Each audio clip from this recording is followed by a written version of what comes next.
Pernahkah kamu bertemu seseorang yang tampak miskin, lusuh, dan seperti tak punya masa depan, tapi ternyata menyimpan sesuatu yang luar biasa? Cerita kali ini akan membuka mata kita, bahwa tidak semua yang tampak hina itu benar-benar rendah. Dan tidak semua orang kaya memilih untuk memamerkan hartanya. Di pasar tradisional, seorang lelaki tua yang dikira pemulung dihina, diremehkan, bahkan ditendang. Tapi siapa sangka, ia adalah pemilik bisnis besar yang diam-diam membangun harapan untuk orang kecil. Tonton cerita ini sampai habis, karena di akhir kamu akan tahu, siapa sebenarnya orang yang benar-benar bernilai di mata Allah. Kalau kamu pernah menyaksikan hal seperti ini di dunia nyata, atau kamu terinspirasi dari ceritanya, tulis pendapatmu di kolom komentar ya. Yuk, kita mulai ceritanya. Penampilan lusuh di tengah pasar tradisional. Pagi masih buta saat seorang lelaki tua berbaju kumal melangkah pelan di antara gang sempit pasar tradisional. Bajunya penuh tambalan, sendalnya bolong, dan di punggungnya tergantung karung goni yang sudah memudar warnanya. Orang-orang tak ada yang peduli padanya. Bahkan, beberapa pedagang menatap dengan jijik ketika pria itu berhenti sejenak di depan lapak mereka. Jangan deket-deket, nanti bau sampahnya nular. Celetuk seorang pedagang sayur sambil menutup hidung. Lelaki itu hanya tersenyum tipis, menunduk, lalu kembali melangkah. Wajahnya tenang, matanya teduh. Ia menyusuri lapak demi lapak. Sesekali memungut plastik bekas atau kardus yang sudah dibuang. Beberapa anak muda pasar bahkan sempat menertawakannya saat ia memungut botol plastik di samping tong sampah. Duh, kasihan banget hidupnya. Udah tua, masih jadi pemulung. Namun tak ada satupun dari mereka tahu, di balik karung goni di punggungnya, ada dompet berisi kartu identitas dengan nama besar. Tak ada yang menyadari bahwa lelaki yang mereka anggap tak berharga itu, justru datang ke pasar bukan sekadar mencari sampah, tapi sesuatu yang lebih besar dari itu. Ia berhenti di ujung pasar, di sebuah warung kecil. Seorang ibu penjual nasi uduk menyambutnya ramah. "Pak Darto, duduk sini dulu. Saya bikinkan teh manis hangat ya." "Wah, makasih Bu Rumi. Saya haus juga dari tadi," jawabnya sambil duduk di kursi plastik yang kaki sebelahnya hampir patah. Warung kecil itu sepi. Tapi hanya di sana Pak Darto merasa diterima. Ia makan nasi uduk sederhana sambil memperhatikan orang-orang yang terus lalu lalang. Memandangnya seakan ia tak pernah punya arti. Namun Bu Rumi pernah bilang, "Saya nggak peduli orang bilang apa. Pak Darto itu baik. Selalu bantu kalau saya butuh. Walaupun hidupnya susah, dia tetap dermawan." Pak Darto tersenyum mendengar itu. Tapi dalam hatinya, ia menyimpan sesuatu. Sesuatu yang belum waktunya dibuka. Sesuatu yang akan membuat orang-orang pasar itu menunduk malu suatu hari nanti. Anak muda sombong yang menghina di depan umum. Siang menjelang ketika pasar mulai ramai dengan para pembeli.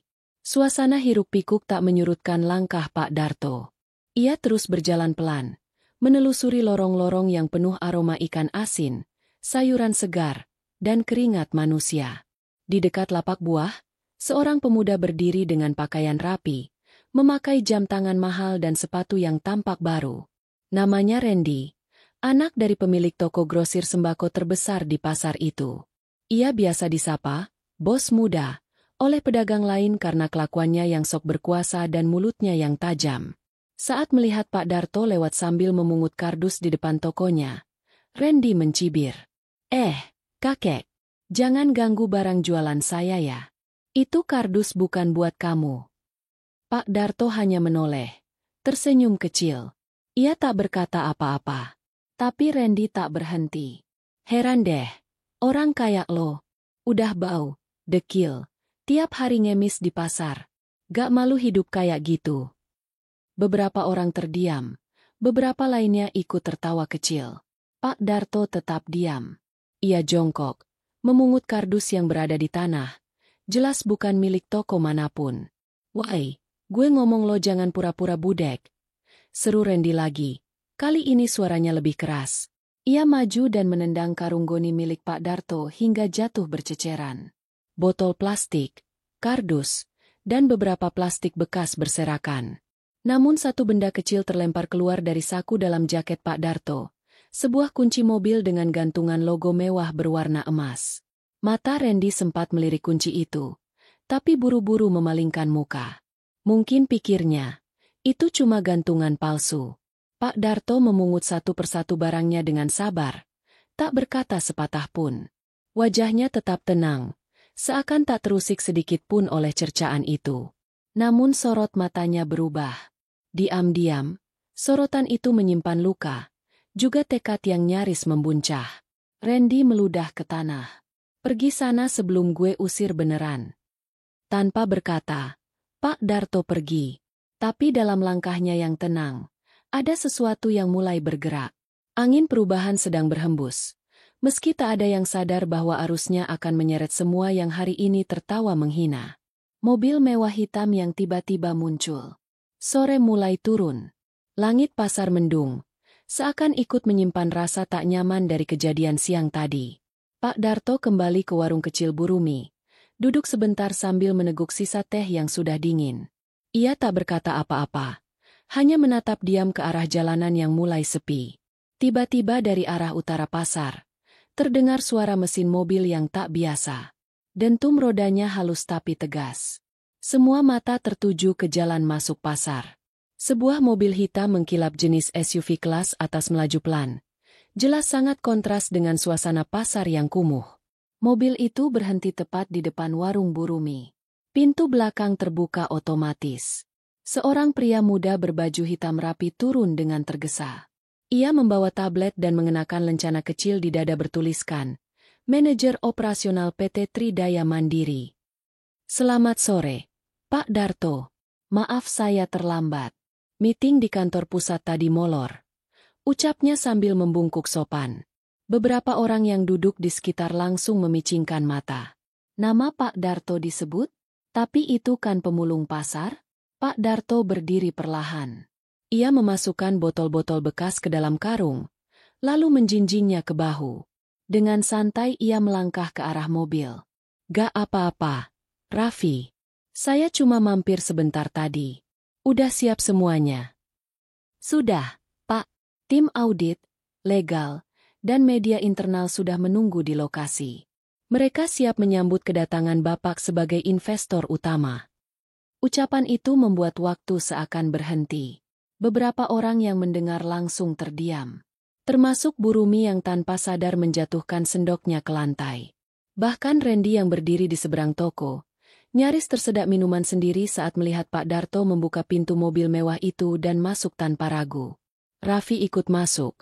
Lalu pintu tertutup otomatis. Mobil itu melaju perlahan keluar dari pasar, meninggalkan debu dan keterkejutan yang belum sempat dicerna para pedagang. Hanya satu hal yang pasti, cerita tentang pemulung yang dijemput mobil mewah akan menyebar lebih cepat dari asap sate sore ini.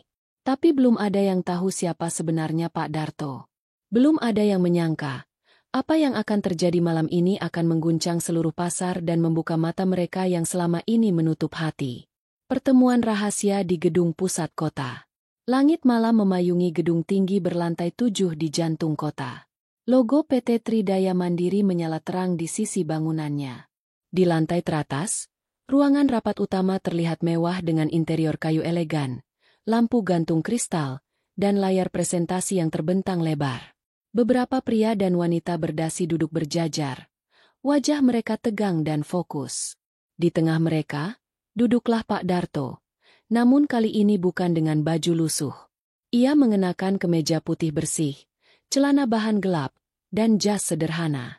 Tak ada dasi, tak ada jam tangan mahal.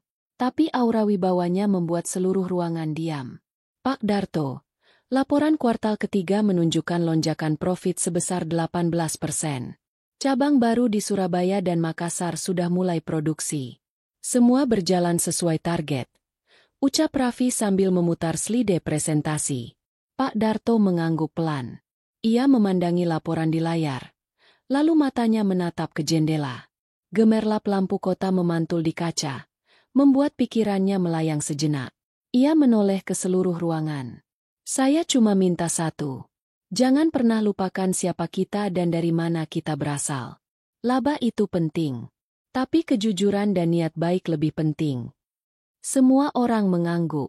Suasana ruangan begitu tenang, seolah mereka sedang menyimak wejangan seorang guru, bukan perintah bos besar. Tiba-tiba, salah satu direktur muda menyela. "Pak Darto, kalau boleh tahu, kenapa Bapak masih sering ke pasar dengan pakaian seperti itu? Bahkan memungut sampah?" Pak Darto tersenyum. Senyum yang dalam, dan tak langsung dijawab. Ia bangkit dari duduknya, berjalan ke arah jendela, lalu berkata pelan. "Kadang yang benar-benar kaya justru sedang menguji siapa yang masih punya hati." Suasana ruangan kembali sunyi. Mereka mengerti, tapi tak satu pun berani bertanya lebih lanjut. Bagi mereka, Pak Darto bukan sekadar pemilik perusahaan. Ia adalah cerminan keikhlasan dalam dunia yang penuh topeng. Rapat pun selesai. Sebelum pulang, Raffi menghampiri dengan tablet di tangan.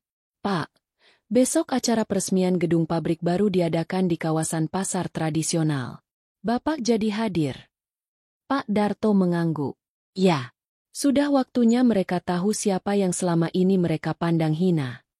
Jawaban itu bukan ancaman, tapi sebuah janji bahwa kebenaran sebentar lagi akan muncul ke permukaan.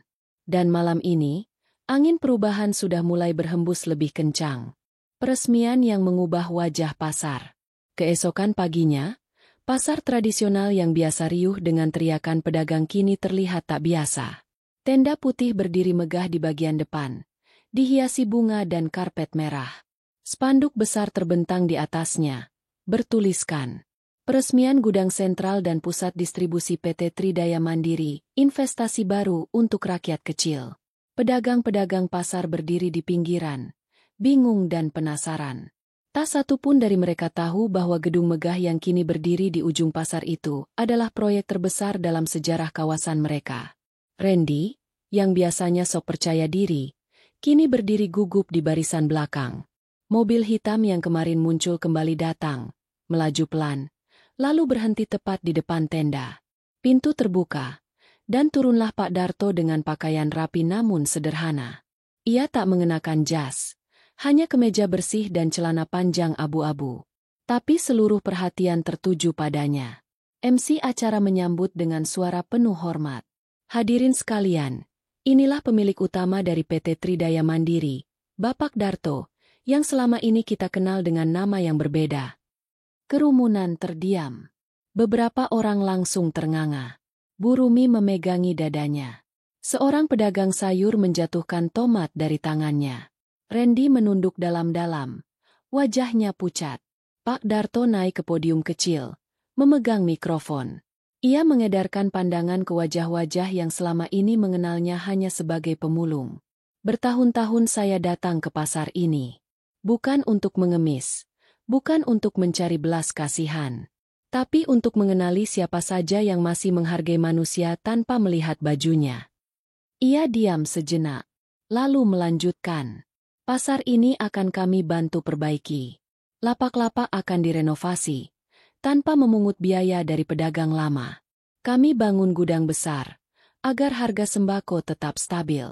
Tapi semua itu tak akan berarti kalau hati kita masih kotor karena merendahkan orang lain." Tak ada tepuk tangan, hanya keheningan. Tapi justru dalam diam itulah, tamparan paling keras terasa.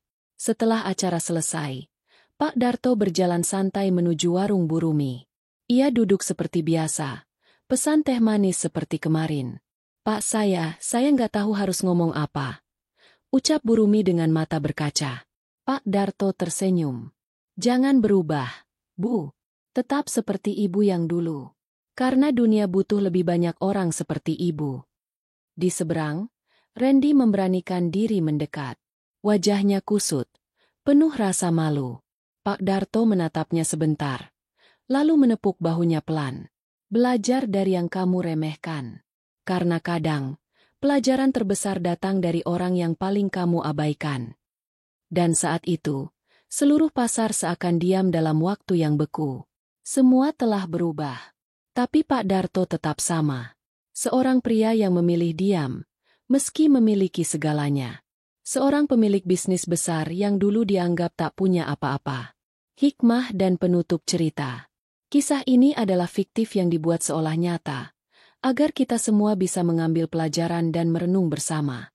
Dalam hidup, jangan mudah menilai seseorang hanya dari penampilannya. Bisa jadi orang yang tampak hina di mata kita, justru sangat mulia di sisi Allah. Sebagaimana firman Allah dalam surat Al-Hujurat ayat 13. Sesungguhnya orang yang paling mulia di antara kamu di sisi Allah ialah orang yang paling bertakwa.